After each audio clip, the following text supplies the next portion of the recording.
মাছ কাটায় না। হ, আমি যখন মাছ কাটি তখন কৌশলে কেউ যেন না দেখে মার্বেল গুলো আলাদা করে সেট করে রাখি। সারা হয়েছে বহুত বড় একটা বাটপার, ওর লাগে তোমারও বাটপারে শিখাইতেছে।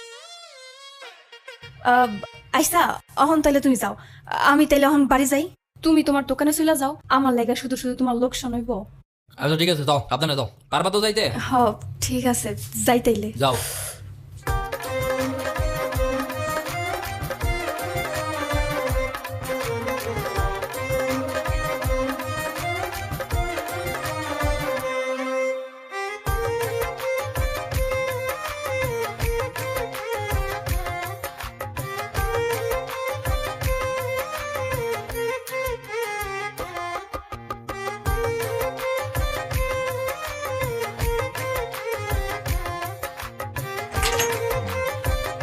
এ কি, তুমি এত রাতে আঙ্গ বাড়িতে? তুমি অসুস্থ না? তোমার লাগে বিরিয়ানি